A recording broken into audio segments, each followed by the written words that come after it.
생명보다 나으며 위로하시는 주 손길은 내 눈물보다 귀하다. 변함이 없는 주임제가 내 근심보다 가깝고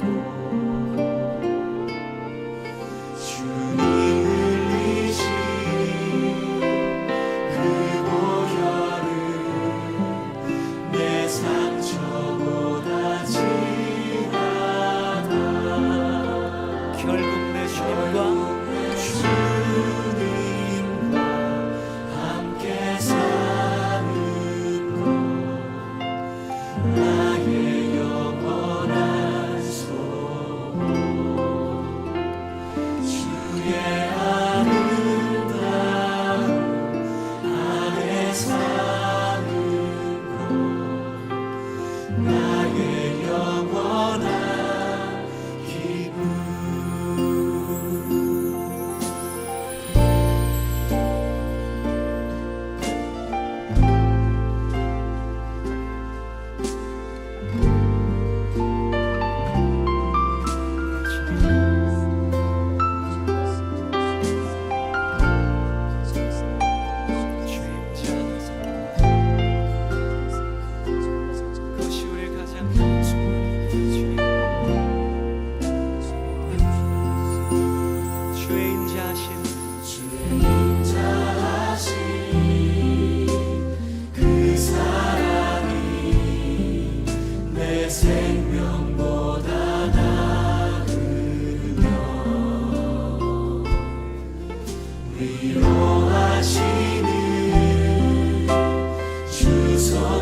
가정의 달 5월도 이미 중순을 넘어가고 있습니다.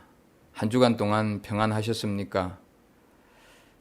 여러분들의 삶이 보이진 않지만 한 주간 동안 여러분의 삶을 한번 그려보는 시간이 되었습니다. 그 속에서 슬픈 일도 있었을 것이고 속상한 일도 있었을 것입니다. 이 모든 일들 속에 하나님의 위로와 소망이 있기를 간절히 소원합니다. 이제 우리 마음을 정돈하시면서 5월 17일 주일 예배를 묵상 기도와 함께 시작하도록 하겠습니다. 기도하겠습니다. 여호와께 감사하고 그의 이름을 불러 아뢰며 그가 하는 일을 만민 중에 알게 할지어다. 그에게 노래하며 그를 찬양하며 그의 모두한 귀한 일들을 말할지어다. 그의 거룩한 이름을 자랑하라. 여호와를 구하는 자들은 마음이 즐거울지로다. 아멘. 찬송 64장 하나님 앞에 올려드립니다.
사도신경으로 우리의 신앙을 하나님 앞에 고백합니다.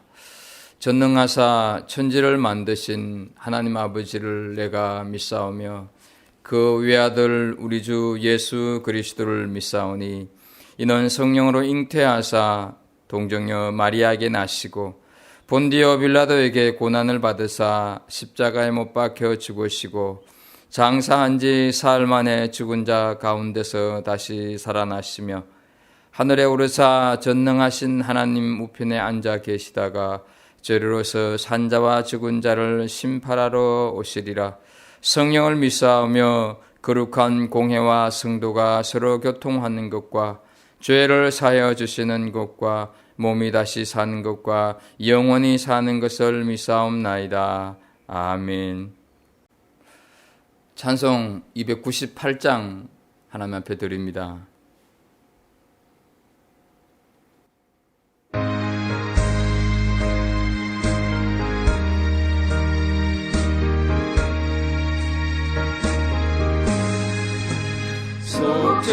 속죄하신 구세주를 내가 찬송하리라. 내게 자유 주시려고 주가 고난당했네. 그 신사랑 찬양하리. 나의 죄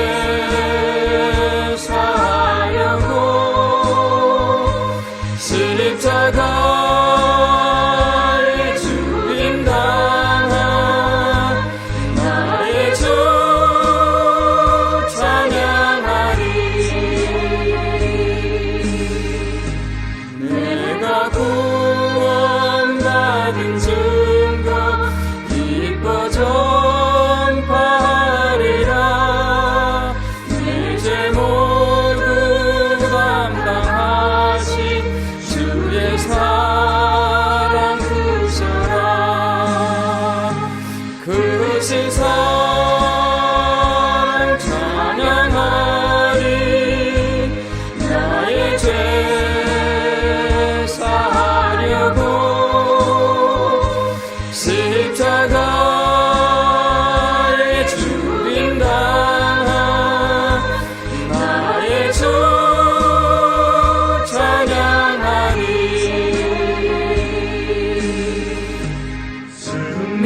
승리하신 구세주를 내가 찬송하리라.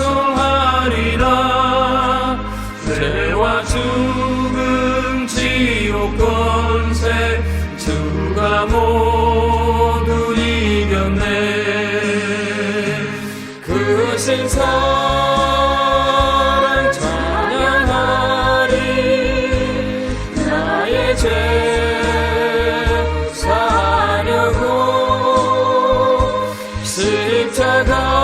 십자가에 죽임당한 나의 주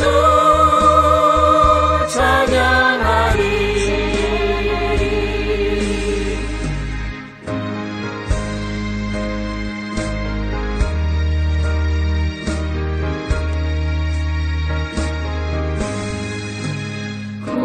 고마우신 구세주를 찬송하리라. 죽음에서 생명으로 나를 인도하셨네.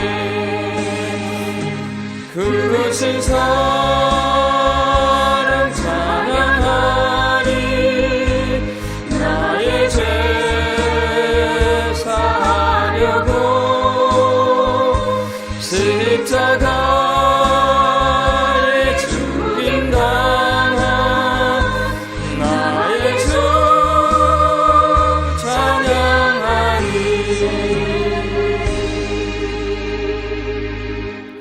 김칠재 집사님, 우리를 대표해서 기도 인도하시겠습니다. 사랑의 하나님 아버지, 죄로 인해 멸망의 길로 갈 수밖에 없고 하나님께로 가입할 수 없는 저희들을 무한히 사랑하여 주시고 자녀 삼아 주시고 독생자 예수 그리스도를 이 땅 가운데 보내주셔서 십자가에 못 박히시기까지 사랑하신 그 크신 은혜를 생각하며 이 시간 찬양과 감사를 드립니다. 저희들이 드리는 예배를 기쁘게 받아 주시옵소서. 하나님 아버지, 지난 한 주간의 삶을 돌이켜볼 때 매 순간 하나님의 자녀답게 살지 못했으며 또 말씀을 기억하며 순종하며 살지도 못했습니다. 제 가운데 거하며 넘어진 순간들이 있었음을 고백합니다. 또 깨어있지 않으면 넘어질 수밖에 없다는 그런 연약한 존재임을 고백합니다. 하나님 아버지, 이러한 저희들의 모든 죄를 이 시간 회개하오니 넘어진 저희들을 예수님의 보혈로 깨끗이 씻어주셔서 다시 새로운 피조물로 예수님을 더욱 닮아가는 저희 모두가 될 수 있도록 은혜 내려 주시옵소서. 하나님 아버지, 최근 신종 코로나 전염병으로 인해 저희들의 일상생활이 많은 제약을 받으며 주님의 성전에 나와 예배 드릴 수 없음이 큰 아픔입니다. 하루빨리 이 먹구름이 거쳐서 자유롭게 성전에 나와 예배 드릴 수 있도록 주님 은혜로 도와주시옵소서. 하나님 아버지, 신종 코로나로 인해 세계적으로 고통 겪는 사람들이 점차 늘어나고 있습니다. 고통받는 이들과 의료진 그리고 선교사님들을 위해 기도드립니다. 많은 사람들이 혹시나 감염되지는 않을까 염려하며 불안해하고 있습니다. 인간이 얼마나 연약한 존재인지를 생각하게 됩니다. 바이러스처럼 눈에 보이지는 않지만 어느새 우리 안에 들어와 하나님의 형상을 파괴하는 죄에 대해서도 경계하는 저희들이 되기를 소망합니다. 그리고 비록 저희들이 이러한 질병의 위험 가운데 있지만 먼저 그의 나라와 그의 의를 구하라 라고 하신 하나님 말씀을 기억하며 미래에 대한 불안보다는 주어진 하루하루를 감사한 마음으로 하나님을 의지하며 살아가게 하옵소서. 바라옵건대 이 질병이 하루속히 종식될 수 있도록 은혜 내려 주시옵소서. 하나님 아버지, 감염률이 높은 지역에서 주님의 말씀을 전하시는 선교사님들에게 희망의 말씀을 주시고 주변 사람들을 사랑하시고 섬기는데 더욱더 힘쓰게 하시며 그들의 안전을 지켜주시옵소서. 하나님 아버지, 이 코로나를 대체하기 위해 불철주야로 힘쓰고 있는 의료진들을 위해 기도합니다. 의료진들을 안전하고 건강하게 지켜주시옵소서. 곤란한 상황 속에서도 의료진이 명확한 판단력을 갖고 돌보는 환자들에게 섬기는 마음으로 대하도록 도와주시옵소서. 급박한 위기 앞에서 저희들은 힘이 없습니다. 하지만 저희들이 위축될 때 기도하라고 명하십니다. 아무것도 염려하지 말고 오직 모든 일에 기도와 간구로 너희 구할 것을 감사함으로 하나님께 아뢰라. 그리하면 모든 지각에 뛰어난 하나님의 평강이 그리스도 예수 안에서 너희 마음과 생각을 지키시리라 말씀하셨습니다. 하나님께 드리는 기도는 결코 치유의 수단이 아니라 우리의 첫 번째 행동이 되게 하옵소서. 전 세계에 있는 그리스도인들이 더 기도하고 더 나누고 더 사랑하고 더 섬기고 복음을 더 전할 수 있도록 은혜 내려 주시옵소서. 그래야 예수 그리스도 이름이 온 세상에 더욱 영광 받으시게 하옵소서.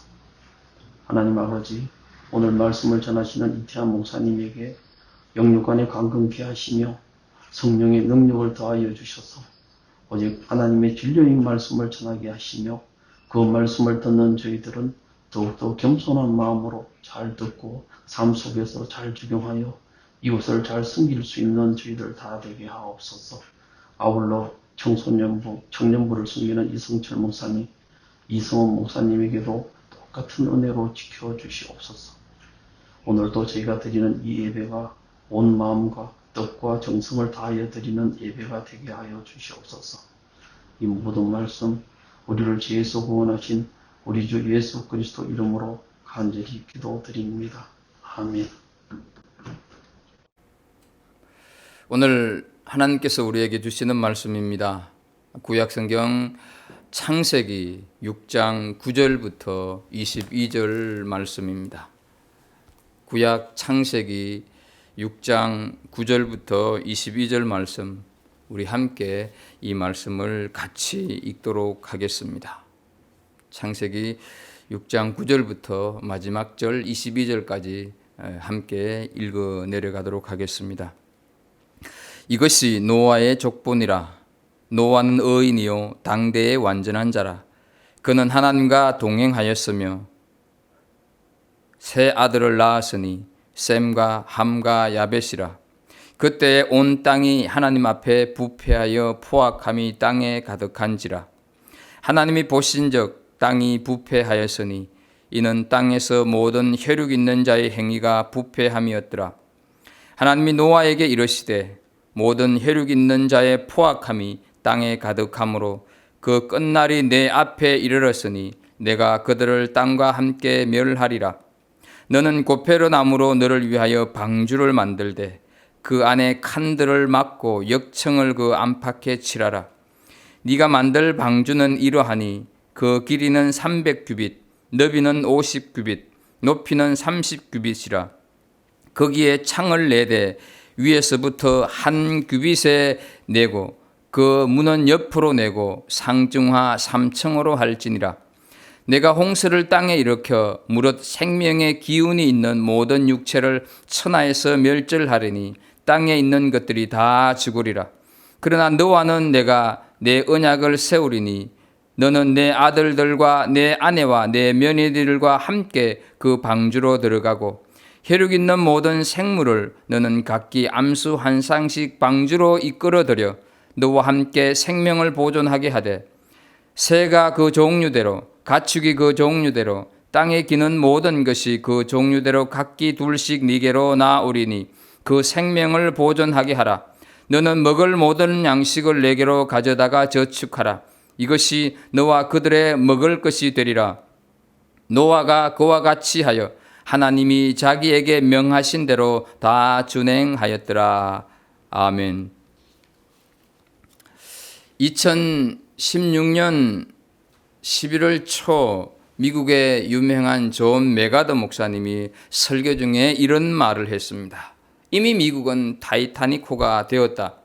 당시 미국 대통령 선거가 한 주 전이었는데 그 말은 누구를 뽑느냐, 누가 대통령이 되느냐 하는 것은 큰 의미가 없고 미국은 침몰을 피할 수 없는 타이타닉호와 같아 하는 뜻으로 말을 했습니다. 우리는 본문에서 노아의 시대가 침몰해가는 회복불능의 상태라고 하는 사실을 마주하게 됩니다. 고쳐서 사용하거나 수리해서 재활용할 수도 없는 세상입니다. 그들은 죄 속에서 죄를 짓고 마치 죄를 만들어내는 기계처럼 죄와 더불어 살았습니다. 하나님께서는 그 죄악된 참상을 보시고 심판하시기로 결정하셨습니다.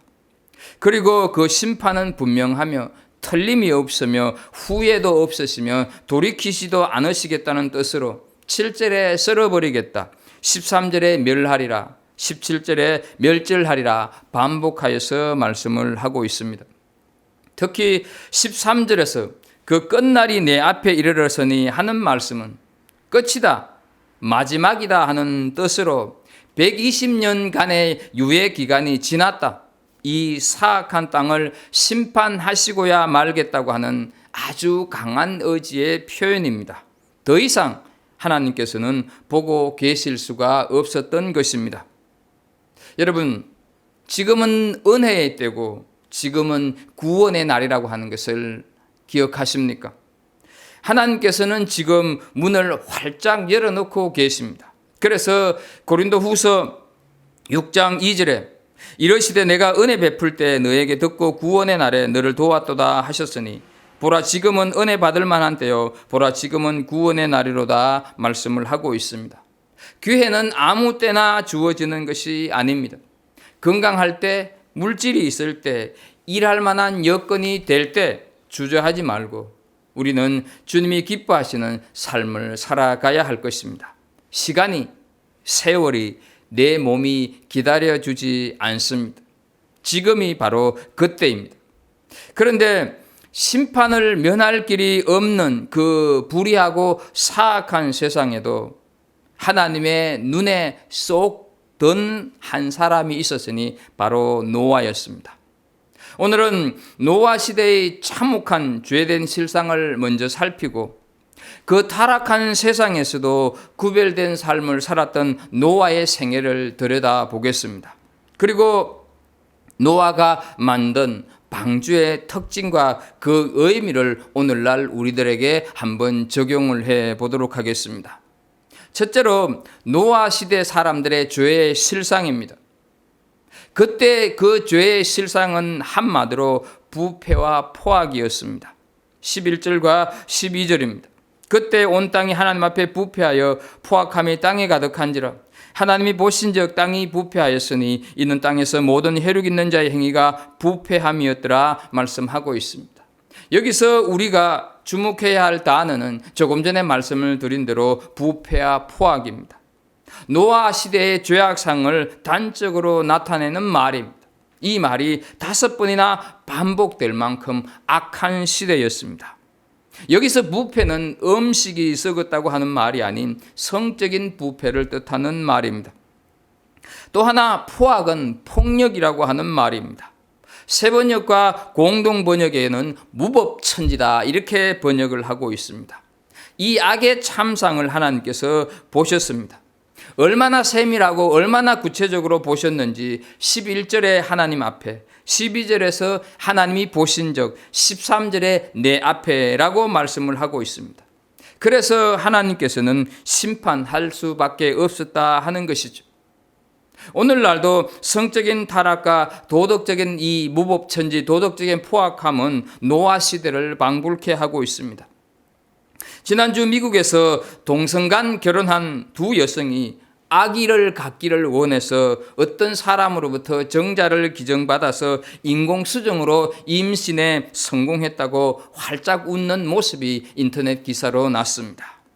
그들도 문제고 그것을 수치나 부끄러움 없이 하나 없이 그냥 기사화하는 세상도 문제가 아니겠습니까? 하나님께서 보시면서 통탄할 일입니다. 그러니 심판이 있는 것은 당연하지 않겠습니까? 그러나 한번 보십시오. 차 사고가 나서 조금 걸히고 범퍼가 부서질 정도면 수리해서 그 차를 다시 사용합니다. 그러나 여기저기 깨지고 부서져서 수리비가 차 가격보다 더 많이 나올 때는 어떻게 합니까? 그 차를 폐차를 하고 다시 차를 삽니다. 그렇습니다. 심판이란 다시 시작하는 하나님의 방법입니다. 그래서 심판은 인간을 구원하기 위한 하나님의 계획이다 하는 것이죠. 하나님의 심판은 멸망을 의미하지 않습니다. 하나님의 심판은 구원을 위해 있는 거다 하는 것이죠. 이대로 가다가는 다 죽게 되니까 하나님의 택한 백성만이라도 살리기 위하여서 이 세상을 심판하는 것은 우리를 구원하기 위하여서 제로에서 다시 시작하시는 것입니다. 그래서 하나님께서는 심판 중에도 구원을 계획하셨다 하는 것이죠. 그 구원 계획이 어떻게 시작이 됩니까? 노아를 통해서 시작이 되고 있는 것을 보게 됩니다.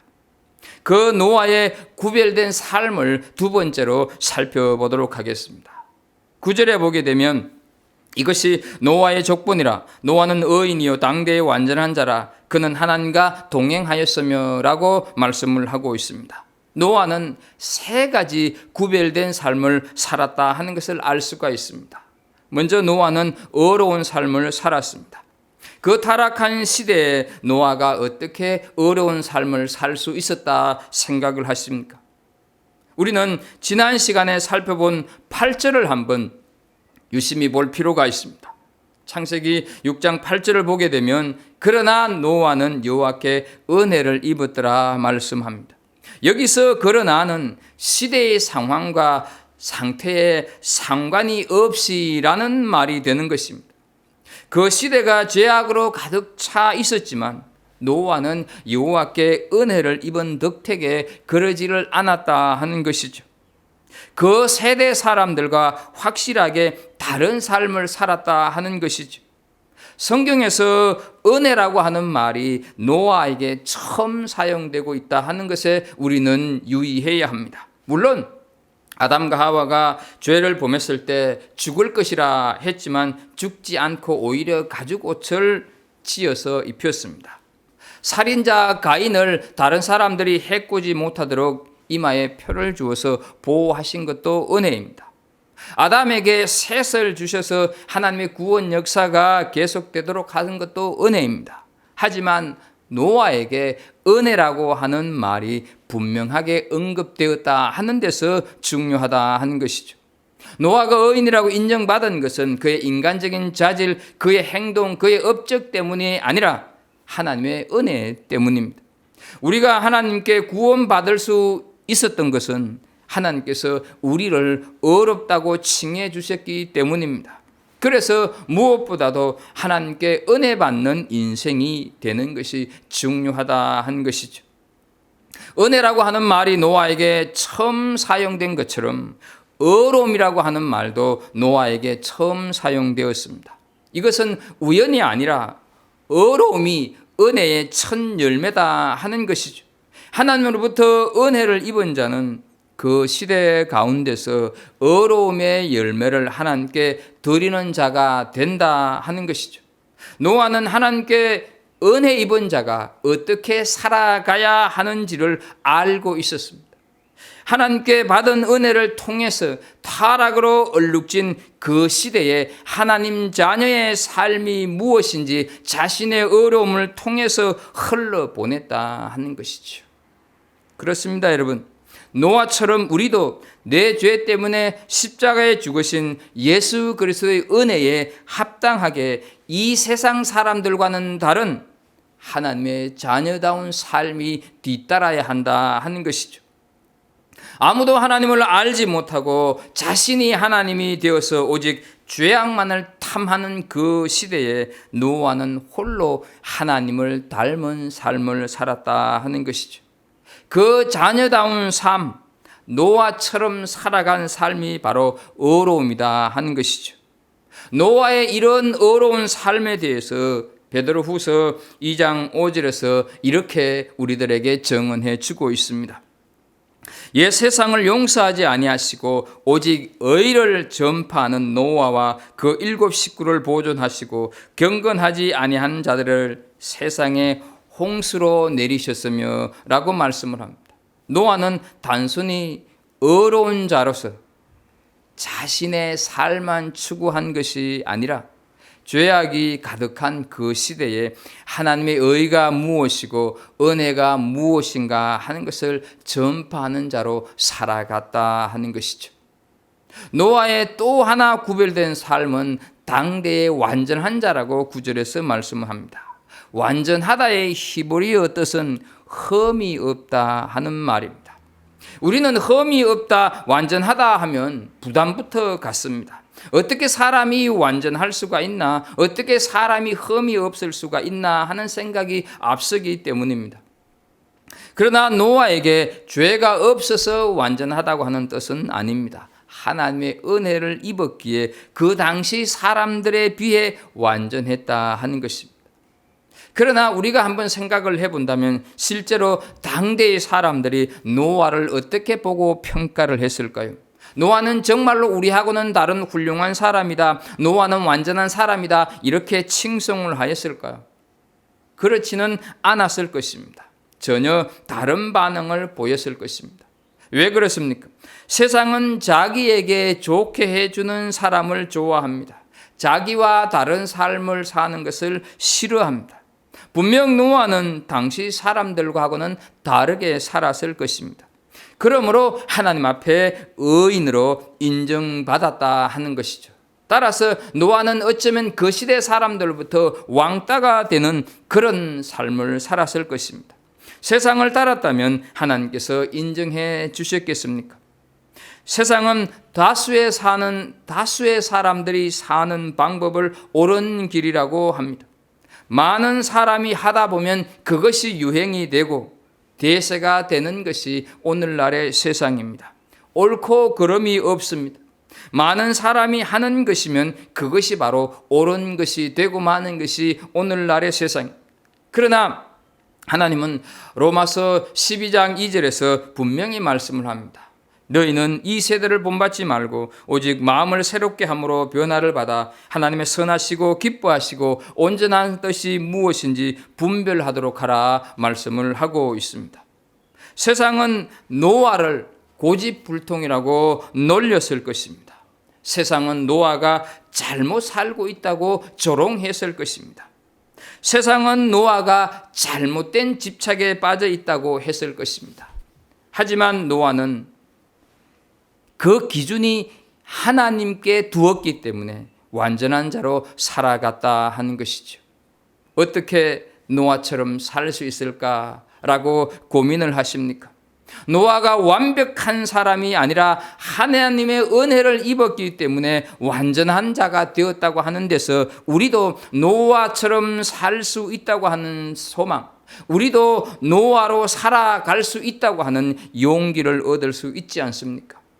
이 시대에 노아가 되십시오. 자존심 상하는 일을 당해도, 잘 먹고 잘 입고 잘 살지 못해도, 세상 사람들에게 인정을 받지를 못해도, 젊어도 나이 들어도 이 시대에 노아로 살아가는 은혜가 있기를 주의 이름으로 축복합니다. 노아의 구별된 삶 다른 하나는 하나님과 동행하는 삶이었습니다. 노아의 고조 할아버지 에녹이 하나님과 동행하는 사람이었습니다. 이제 그 신앙의 유산이 노아에게 물려졌습니다. 우리는 세상과 버타여 살고 싶고, 우리는 친구들과 버타여 살고 싶은 사람들입니다. 하나님과 늘 동행하는 삶을 그렇게 갈망하지는 않습니다. 그때도 그렇고 지금도 마찬가지입니다. 하나님께서 이끌어 가시는 계획과 그 뜻 안에 내가 머물러 있기를 원하지는 않습니다. 내 뜻, 내 욕망, 내 어떤 꿈을, 내 야망을 추구하는 존재이기 때문에 하나님께서 원하시는 삶 가운데 머무는 것을 그렇게 달가워하거나 즐거워하지는 않습니다. 그러나 노아는 하나님의 뜻, 생각, 계획에 초점을 맞추었습니다. 세상에 우리의 시선을 빼앗는 것이 얼마나 많이 있습니까? 눈만 돌리면 정말 정신을 빼앗길 만큼 온 사방이 화려함, 현란함 그 자체입니다. 가고 싶은 곳도 얼마나 많은지요. 그러나 우리가 하나님을 만나면 하나님이 원하는 데가 어디일까? 내가 무엇을 해야 할까? 어디를 가야 할까? 묵상하며 그것을 하게 되고 그것을 가게 된다 하는 것이죠. 노아가 어렵게 완전하게 하나님과 동행할 수 있었던 것은 그가 늘 하나님을 바라보고 있었기 때문입니다. 눈에 보이지 않는 하나님을 어떻게 바라봅니까? 라고 말을 할 수도 있을 것입니다. 늘 하나님의 뜻 안에 머무르고자 자신의 삶을 드리는 것, 그것이 하나님을 바라보는 거다 하는 것이죠. 우리는 어디에서 도움이 올 거냐, 나를 유리하게 하는 사람이 어디에 있나, 나에게 손해를 끼치는 사람인가 아닌가, 사람만 두리번거리며 살아가는 것이 아니라 하나님과 동행하는 삶을 살아가는 은혜가 있기를 축복합니다.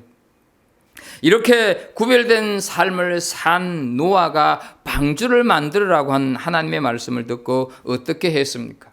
22절을 보겠습니다. 노아가 그와 같이 하여 하나님이 자기에게 명하신 대로 다 준행하였더라. 노아가 그와 같이 하여 하나님이 자기에게 명하신 대로 다 준행하였더라. 이 말씀을 세번역 성경에서는 노아는 하나님이 명하신 대로 다 하였다, 꼭 그대로 하였다라고 번역을 하고 있습니다. 절대적으로 순종을 했다 하는 말씀이죠. 노아는 참으로 순종의 사람이었습니다. 불의한 시대 모든 사람이 부패하고 무법천지의 세상에서 하나님의 말씀에 순종하기가 쉬웠겠습니까? 바다가 아닌 산에서 방주를 만드는 노아를 사람들이 정상으로 보았겠습니까? 무엇이 그로 하여금 하나님께서 명하신 꼭 그대로 할 수 있게 했느냐 하는 것이죠. 그것은 바로 믿음이었다 하는 것이죠. 믿음이 없었다면 꼭 그대로는커녕 시작도 하지 않았을 것입니다. 그 믿음의 모습을 히브리서 11장 7절에서 말씀을 합니다. 믿음으로 노아는 아직 보이지 않는 일에 경고하심을 받아 경외함으로 방주를 준비하여 그 집을 구원하였으니 이로 말미암아 세상을 정죄하고 믿음을 따르는 의의 상속자가 되었느니라 말씀을 하고 있습니다. 하나님께서 말씀하신 것은 당시 노아에게 쉽게 이해되거나 쉽게 받아들이기 어려운 것이었다 하는 것이죠. 왜냐하면 무엇보다도 노아는 아직 그때까지 비를 한 번도 본 적이 없기 때문입니다. 그때까지 아직 땅에는 비가 내리지 않았기 때문입니다. 자신이 한 번도 경험하지 못한 것을 지금 믿음의 눈으로 바라보고 있다 한 것이죠. 하나님이 하신 말씀 그 자체가 바로 실체다 하는 것을 믿었다 하는 것이죠. 말씀 속에서 이미 노아는 홍수 심판을 보고 있었다 하는 것입니다. 그래서 히브리서 11장 1절에서 말씀합니다. 믿음은 바라는 것들의 실상이요 보이지 않는 것들의 증거니 말씀을 하고 있습니다. 노아는 이제까지 배를 보았거나 방주를 본 적이 없습니다. 더욱이 120년이라고 하는 긴 시간입니다. 사람마다 바로 여기에서 실수를 하기가 쉽습니다. 당장 무슨 일이 된다면, 당장 여기저기에서 꽝꽝 이렇게 저렇게 터지면 믿기가 쉽습니다. 그러나 120년입니다. 그동안에 마음이 흔들리는 것입니다. 한 번 말씀을 듣고 120년을 기다린다는 것, 세상 이야기가 수없이 들리는데 그걸 듣지 않고 하나님의 말씀으로 들은 것, 많은 사람이 악하게 살아가는데 그 속에 휩쓸리지 않고 그 약속을 믿고 120년을 기다린다고 하는 것은 참으로 어렵습니다. 그러나 노아는 말씀에 순종했습니다. 단 한 번도 아니오라고 하는 말이 없습니다. 단 한 차례도 의문을 갖는다든지 불신하는 말을 하지 않습니다. 세월이 가도 비가 올 기미는 보이지 않습니다. 사람들은 노아가 정신이 이상해졌다고 수군거렸을지도 모릅니다. 사람들은 노아가 쓸데없는 수고로 인생을 낭비하고 있다고 비아냥거렸을 수도 있습니다. 그럼에도 불구하고 노아는 믿음으로 방주를 짓는 일을 멈추지 않았다 하는 것이죠. 노아는 이해가 되지 않는 상황 속에서도 흠이 없이 완전하게 순종을 했던 것입니다. 그 순종이 모든 사람이 멸망할 때 새로운 하나님의 구원이 시작되게 하셨다 하는 것이죠. 우리가 하나님의 말씀에 순종하여서 교회를 섬기고, 비록 교회를 가지를 못하지만 각 가정을 성전 삼아 이렇게 예배를 드리고 봉사를 하고 하는 것이 세상 사람들이 보는 눈에서는 바보같이 보이고 한심스러워 보일지 모르지만 우리의 이 모습을 통하여서, 우리의 이 삶의 자세를 통해서 하나님은 구원의 은총과 평안을 누리도록 하늘의 복을 내려주신다 하는 것이죠. 이제 우리는 세 번째로 방주가 우리에게 주는 의미를 한번 살펴보겠습니다. 방주에 관한 말씀은 본문 14절에서 16절까지 잘 기록이 되고 있습니다. 방주라고 하는 히브리 말은 테바라 이렇게 얘기를 하고 있습니다. 그런데 이 테바라고 하는 말이 성경에 꼭 2번 사용이 됩니다. 본문에서 한 번 사용이 되고 있고 한 번은 출애굽기에 나타납니다. 모세의 어머니가 모세를 낳고 석 달을 숨겨서 키웠다 하는 사실 우리는 잘 알고 있습니다. 그런데 모세가 커가면서 성장하면서 울음이 커지게 되고 혹시 발각되게 되면 죽어야 할 위험에 처하기 때문에 갈대 상자를 만들어서 역청을 바르고 그 안에 모세를 담아서 나일강에 띄워보냅니다.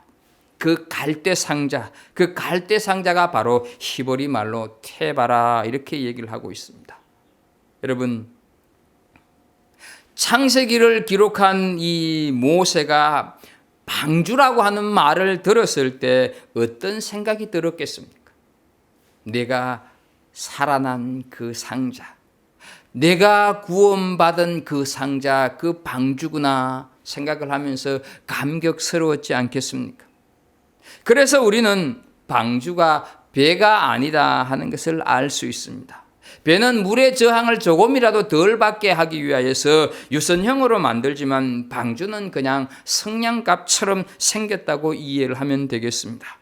그냥 물 위에 떠 있는 것이 방주의 목적이었습니다. 방주의 크기는 15절을 보게 되면 길이가 300규빗, 오늘날 센치로 환산을 하게 되면 140m입니다. 폭이 22m, 그리고 높이가 14m 정도입니다. 기차 화차 560개, 축구장 3개의 크기로 된 3층짜리. 그래서 총 적재량은 43,000톤 정도가 된다 한 것이죠. 이 정도 공간이면 현재 지구상에 생존하는 포유류, 조류, 파충류 전체인 17,600여 종 암수 한상을 다 태우면 3분의 1 정도의 공간을 차지한다는 것이죠. 3분의 2 정도의 공간은 남는다 하는 것이죠. 왜 하나님께서 이렇게 여유롭게 지었을까? 말씀을 준비하면서 이렇게 묵상을 해보다가 노아가 방주를 지은 다음에 구원받은 사람, 노아의 그 소식을 듣고 방주 안으로 들어오는 사람이 있으면 거기에 들어가게 하려고 하나님께서 이렇게 여유롭게 지었지 않았을까 생각을 한번 해보았습니다. 이제 방주의 특징을 살펴봅니다. 먼저 방주의 특징은 위를 향한 구조다 하는 것이죠. 16절에 보게 되면 거기 창을 내되 위에서부터 한 규빗에 내고 말씀을 하고 있습니다. 창을 위에 낸 이유가 무엇이겠습니까? 창을 만약에 옆에 내었다고 한다면 노아의 8 식구들이 상당히 불안했을 것입니다. 왜냐하면 출렁이는 파도가 보였을 것이고 그 출렁이는 파도 속에 방주 속으로 들어오지 못한 사람들이 살려달라고 하는 그 아뷰규환의 모습을 보아야 했기 때문입니다. 창이 위로 있었다 하는 것은 바로 위를 바라보아야 한다, 하나님을 바라보아야 한다는 뜻입니다. 이것이 우리 그리스도인의 신앙의 삶입니다. 우리 신앙인은 위를 바라보는 삶을 사는 사람들입니다. 그래서 골로새서 3장 1절에 위의 것을 찾으라 말씀을 하고 있습니다. 위에 계신 하나님, 부활하신 주님, 만물을 다스리는 그 주님을 바라보며 그분으로부터 우리의 삶의 능력과 소망을 공급받고 매일의 삶을 살아가야 한다 하는 것이죠. 옆으로 향한 창이 우리의 시선을 만약에 빼앗는다고 한다면 우리는 늘 세상의 파도 속에서 좌절하고 실망할 수밖에 없을 것입니다. 그러나 세상 한가운데 서서 위를 바라볼 때 소망을 간직하고 주님을 향한 우리의 삶을 고백하면서 우리는 우리의 인생을 살 수가 있게 된다 하는 것이죠. 이것이 바로 방주의 구조였고 이것이 바로 우리 신앙인의 구조인 것을 믿는 은혜가 있기를 축복합니다. 위의 것을 찾으십시오. 다른 사람을 쳐다보지 마시고 주님을 바라보시기를 바랍니다. 그분에게 우리의 시선이 고정될 때 가장 충만한 삶을 살게 될 줄로 믿습니다. 방주의 또 하나의 특징은 그 거대한 방주의 출입문이 오직 하나뿐이었다고 하는 사실입니다. 역시 16절에 보게 되면 그 문이라 이렇게 되어 있습니다. 단수이고 정관사가 붙어 있습니다. 이것은 무엇을 예표하는 것입니까? 구원의 길은 오직 예수님을 통해서만 가능하다 하는 사실입니다. 그래서 요한복음 14장 6절에서 말씀을 합니다. 예수께서 이르시되 내가 곧 길이요 진리요 생명이니 나로 말미암지 않고는 아버지께로 올 자가 없느니라 말씀을 하고 있습니다. 많은 사람들이 구원이 하나밖에 없다, 구원의 문이 하나밖에 없다는 것이 불만인 모양입니다. 그래서 꼭 예수님만을 믿어야 합니까? 예수만이 구원자입니까? 부처님을 믿으면 안 됩니까? 구원의 길이 다양하지 않습니까? 이런저런 불만을 제기합니다. 그러나 성경은 여러 길 중에 하나가 아닌 오직 구원의 길은 문이 하나뿐이다 하는 것을 말씀하고 있습니다. 오직 예수 그리스도의 문으로 들어가야만 예수님의 십자가의 그 보혈의 피가 우리의 죄를 다 씻어주시고 우리를 영생하게 한다 말씀을 하고 있습니다. 여러분, 달리 방도가 없을 때 단 하나의 구원의 길이 왜 불평이 대상이 되어야 하느냐 하는 것을 우리는 생각을 해 보아야 할 것입니다. 기억할 것은 도무지 사람들은 이 구원의 길이 하나에 대해서 언뜻 받아들이지를 못한다 하는 것이죠. 그러나 도무지 다른 길로는 구원을 얻을 수가 없을 때 단 하나의 구원의 길을 주신 것이 어째서 불평의 이유가 되어야 하느냐 하는 것이죠. 1999년 12월 24일 천주교에서 매우 중요한 뉴스를 전 세계 천주교인들에게 발표를 했습니다. 로마 베드로 성당에 25년마다 한 번씩 열리는 문이 있는데 그 문이 열리는 해가 2000년이었습니다. 그래서 성탄 이브에 4개의 문이 열릴 것이고 이 문으로 들어오는 모든 사람들에게는 죄사함과 영생이 있을 거라고 발표를 한 것입니다. 물론 터무니없고 잘못된 발표지요. 그런데요, 거기에 얼마나 많은 사람들이 왔다고 생각을 합니까? 그 4개의 문을 통과하기 위해서 전 세계에서 무려 3천만 명의 사람들이 방문했다고 하는 사실입니다. 정말로 어처구니 없는 일 아닙니까? 그들이 찾아야 할 문은 베드로 성당의 문이 아니라 예수 그리스도다 하는 사실이죠. 그래서 요한복음 10장 10절에서 예수님은 내가 문이니 누구든지 나로 말미암아 들어가면 구원을 받고 라고 말씀을 하고 있습니다. 당시 그것을 취재했던 기자들에 의하면 그 문으로 들어가는 사람들, 수많은 사람들 중에서 단 한 사람도 왜 이 문 밖에 없습니까? 굳이 여기까지 와야 합니까? 하는 사람이 한 사람도 없었다는 것이죠. 그 터무니없는 잘못된 가르침이지만 그 문을 통과하면서 사람들이 눈물을 펑펑 흘리며 감동했다 하는 것이죠. 하나님께서 예비하신 방주 안으로 들어오는 길은 단 하나 예수님 밖에 없다 하는 것.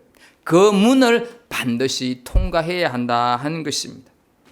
끝으로 방주의 특징은 나침판도 없고 키도 없고 노도 없고 돛도 없다 하는 것입니다.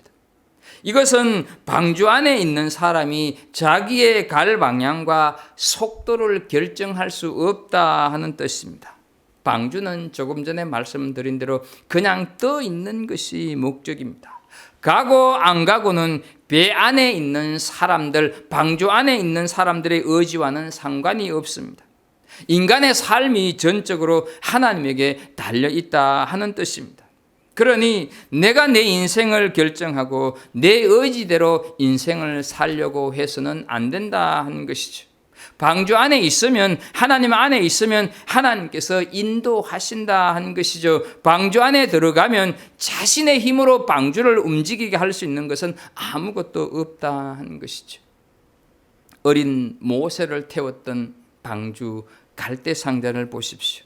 방향도 없었고 움직이게 할 동력도 없었지만 하나님께서 인도하셔서 바로의 공주 앞에 다다르게 했다 하는 사실입니다.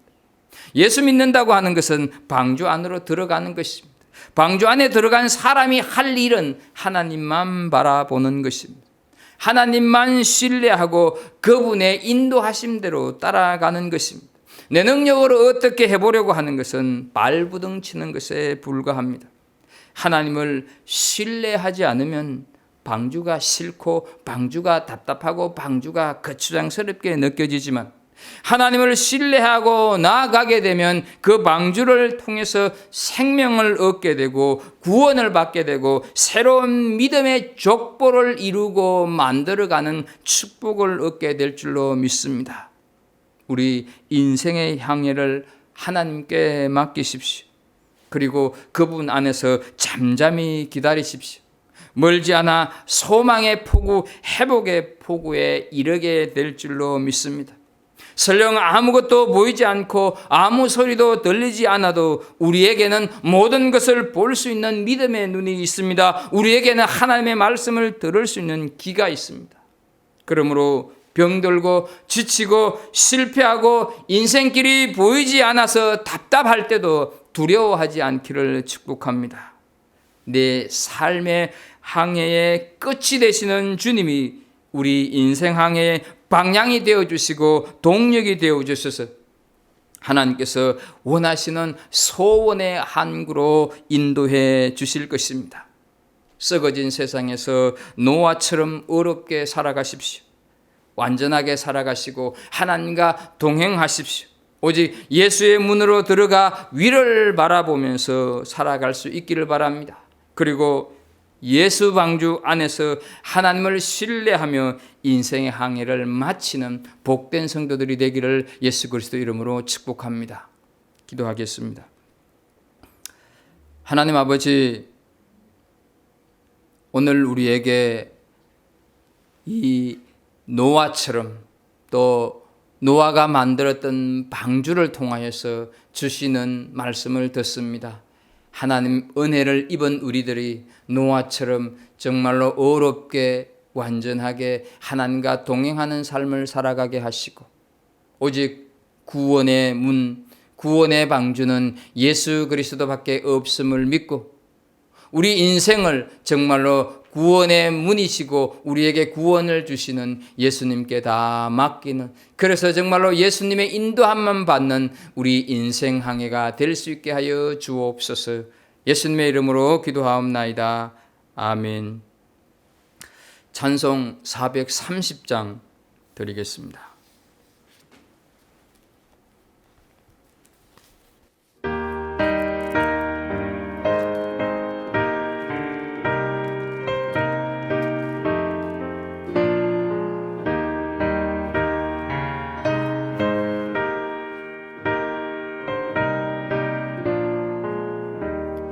주와 같이 길 가는 것 즐거운 일 아닌가.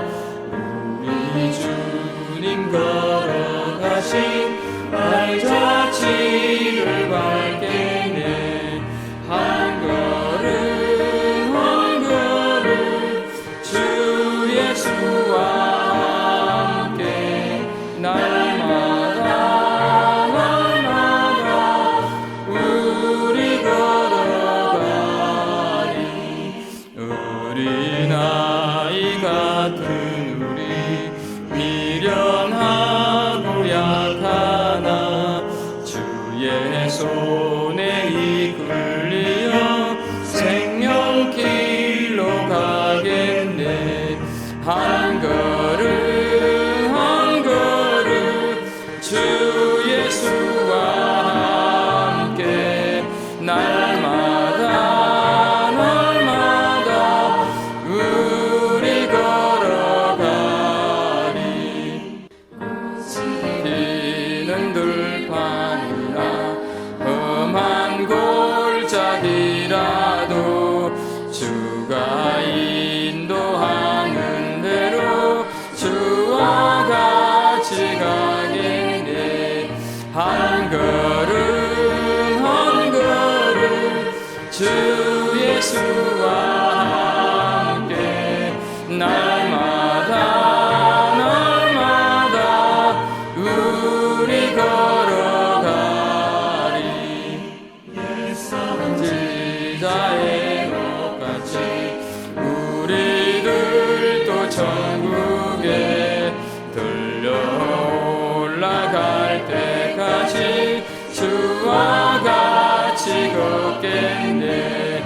한 걸음 한 걸음 주 예수와 함께 날마다 날마다 우리 걸어가리.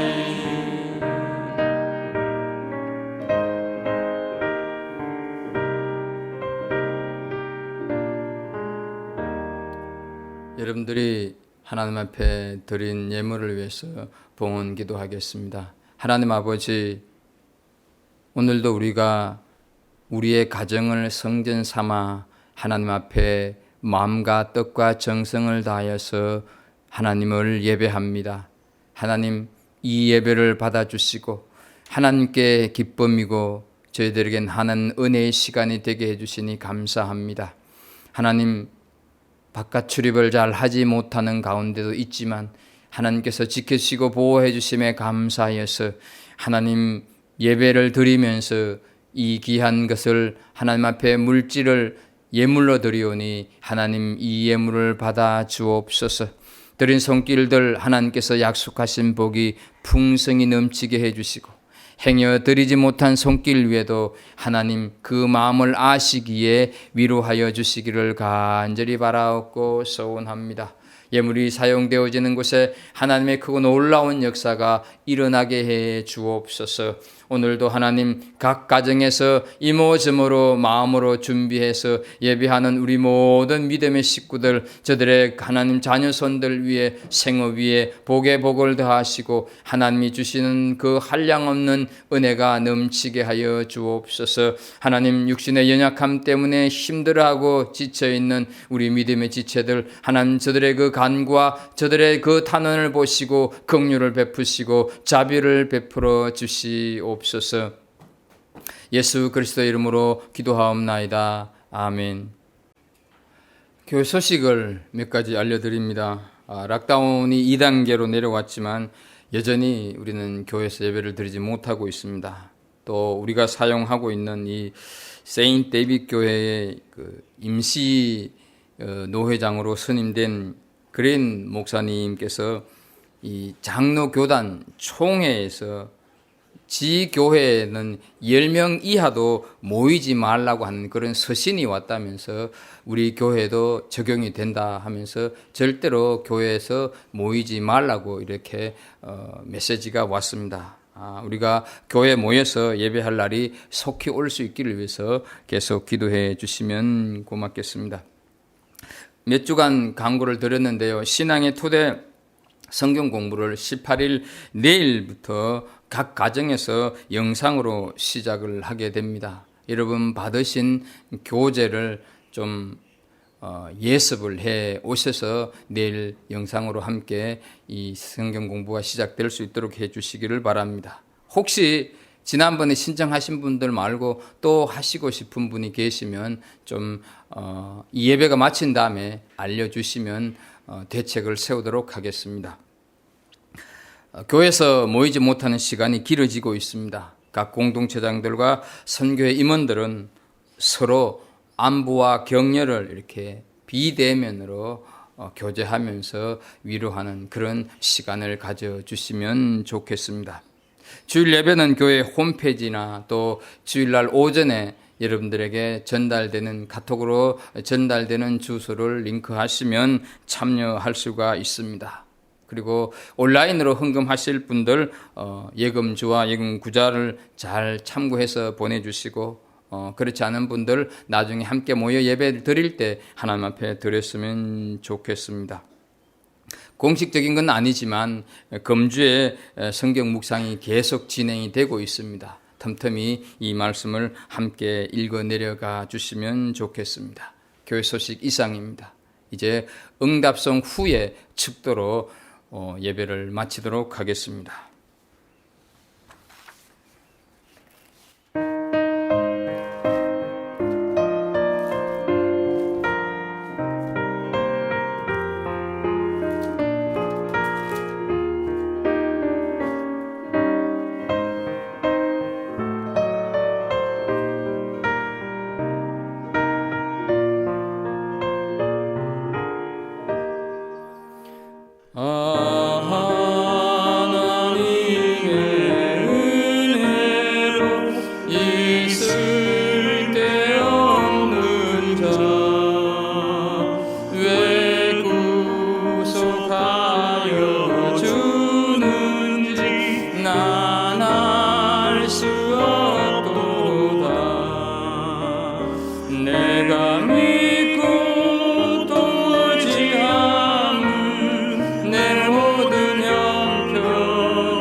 언제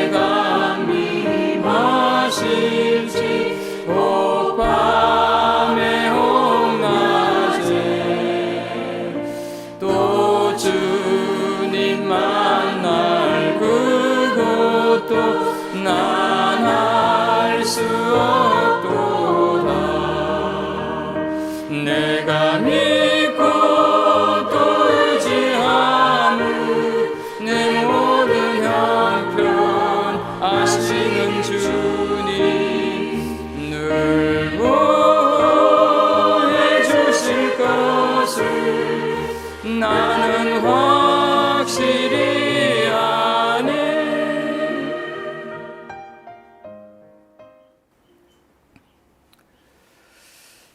이제는 우리 구주 예수 그리스도의 은혜와 하나님 아버지의 무한하신 사랑과 성령님의 교제하심과 교통하심이 이 타락한 세대 속에서도 노아처럼 의롭게 그리고 완전하게 그리고 하나님과 동행하는 삶을 살아가기를 다짐하며 이 힘든 시기를 보내고 있는 우리 믿음의 식구들 한 사람 한 사람 위에 저들이 속한 가정과 생업과 자녀손들 위에 피로 값주고 세우신 우리 갈보리 교회 위에 열방으로 흩어져서 목숨을 내어놓고 말씀을 전하는 수많은 선교사들 한 사람 한 사람 위에 이 코로나19를 방역하기 위해서 이모저모로 애쓰는 의료진들, 연구진들 위에 또 이 코로나로 인하여서 어려움을 당하고 있는 모든 사람들 한 사람 한 사람 위에 이제부터 영원토록 함께 하시기를 간절히 축원하옵나이다.